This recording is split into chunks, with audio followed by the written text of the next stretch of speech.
नमस्कार बच्चों, आज के इस वीडियो में आप सभी का स्वागत है। आज हम लोग पढ़ेंगे षोडशः पाठः नीति न नीतानि। नीति न नीतानि का अर्थ होता है नीति के वचन। नीति मतलब कि व्यवहार करने का तरीका, व्यवहार करने का ढंग ही कहलाता है नीति। हमें कैसा व्यवहार करना चाहिए, किस तरीके से हमें अपनी सोच को बदलना चाहिए, अच्छे रास्ते पर चलना चाहिए, वे सारी बातें हमें इन नीति के वचनों में सीखने को मिलता है। तो देखिए, पहला श्लोक है, विद्या ददाति विनयं विनयाद् याति पात्रतां पात्रत्वात् धर्माप्नोति धनाद् धर्मः ततः सुखम। विद्या विनय अर्थात नम्रता देती है। विनय से योग्यता पात्रता आती है, पात्रता या योग्यता आती है। तो और योग्यता से ही हमें क्या प्राप्त होता है? धन प्राप्त होता है। धन से धर्म और उसके उपरांत सुख की प्राप्ति होती है। दूसरा है, नास्ति विद्या समम चक्षु नास्ति सत्य समम तपः नास्ति राग समम दुखम नास्ति त्याग समम सुखम।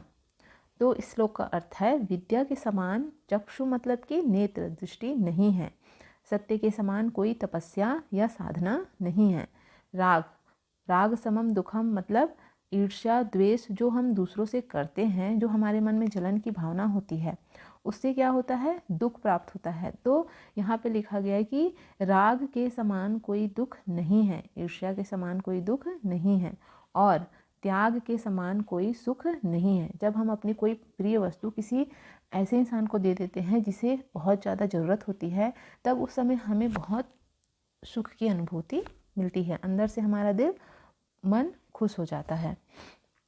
विदेशेषु धनम विद्या व्यसनेषु धनम मतिः परलोके धनम धर्मः शीलम सर्वत्र वै धनम। तो तीसरे श्लोक का अर्थ है, विदेश में विद्या ही धन है, जो हमारा ज्ञान है। जब हम बाहर जाते हैं, किसी और जगह में जाते हैं, हमारे पास पैसा नहीं होता है, उस समय हमारा ज्ञान ही हमें क्या दिलाता है? धन। क्योंकि ज्ञान से क्या प्राप्त होता है? योग्यता प्राप्त होती है और योग्यता से ही हमें धन की प्राप्ति होती है।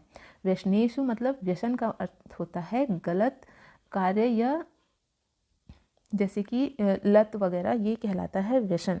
तो जिस समय इंसान को गलत लत लग जाती है या गलत आदत लग जाती है, तब उसके लिए बुद्धि ही धन है। मतलब उस समय अगर उसकी बुद्धि सही काम करेगी तभी वह धन की सुरक्षा कर सकता है। परलोके धनम धर्मः मतलब परलोक में जो हमारा धर्म है वही हमारा क्या है? धन है। उस समय कोई चीज़ काम नहीं आएगा। जब हम परलोक जाएंगे उस समय हमारा धर्म ही हमारे लिए सबसे उत्तम और महत्वपूर्ण चीज़ होगी। किंतु जो नम्रता है, जो हमारी शीलता है, शीलम मतलब कि नम्रता है, हमारा जो व्यवहार है, वह सब जगह हमारा क्या है? धन है। इसलिए हमें हमेशा अच्छा व्यवहार करना चाहिए। अगला श्लोक है, वर्मेको कुड़ी पुत्रो न च मूर्खः सतान्यपि एकश्चंद्रस्तमो हन्ति न च तारास्तैरपि। इस श्लोक का अर्थ है कि सैकड़ों मूर्ख पुत्रों की अपेक्षा एक गुणवान पुत्र श्रेष्ठ होता है। जिस प्रकार एक ही चंद्रमा संपूर्ण अंधकार को, संपूर्ण अंधेरे को, रात के अंधकार को नष्ट कर देता है, उजाला फैला देता है, जबकि असंख्य जो तारे हैं, असंख्य जो तारों के समूह हैं, वे भी ये नहीं कर पाते, उसी प्रकार सुपात्र एक ही पुत्र अनेक पुत्रों के बराबर है। पांचवा है, सत्यम ब्रूयात प्रियम ब्रूयात न ब्रूयात सत्यम प्रियम प्रियम च नानृतम ब्रूयादेश धर्मः सनातनः। इस श्लोक का अर्थ है, सत्य बोलना चाहिए। और सत्य कैसा बोलना चाहिए? प्रिय बोलना चाहिए, अच्छा बोलना चाहिए। अप्रिय सत्य नहीं बोलना चाहिए। सत्य कभी भी कड़वा नहीं बोलना चाहिए, हमेशा प्रिय बोलना चाहिए। और झूठ को कभी भी प्रिय नहीं बोलना चाहिए। यही क्या है? सनातन धर्म है। हमारा क्या धर्म है कि हमें कभी भी झूठ नहीं बोलना चाहिए। छठवा है, परोपकाराय फलन्ति वृक्षाः परोपकाराय वहन्ति नद्यः परोपकाराय दुहन्ति गावः परोपकाराय सताम विभूतयः। इस श्लोक का अर्थ है, वृक्ष दूसरों के लिए फल देते हैं। दूसरों के लिए मतलब कि दूसरों की भलाई के लिए, दूसरों के खाने के लिए वृक्ष फल देते हैं। नदियाँ परोपकार मतलब कि दूसरे की भलाई के लिए ही बहती हैं, अपने लिए स्वयं के लिए वह नहीं बहती बल्कि दूसरों के लिए बहती है। गाय जो होती है वो दूसरों की भलाई के लिए ही दूध देती है।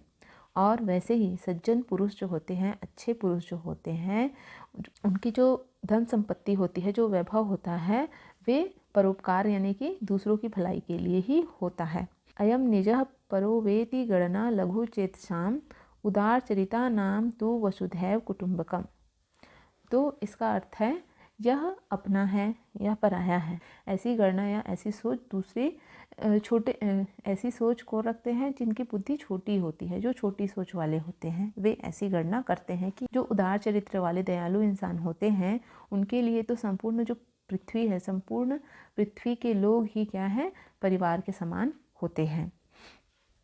तो यह था बच्चों हमारा आज का पाठ नीति नवनीतानि।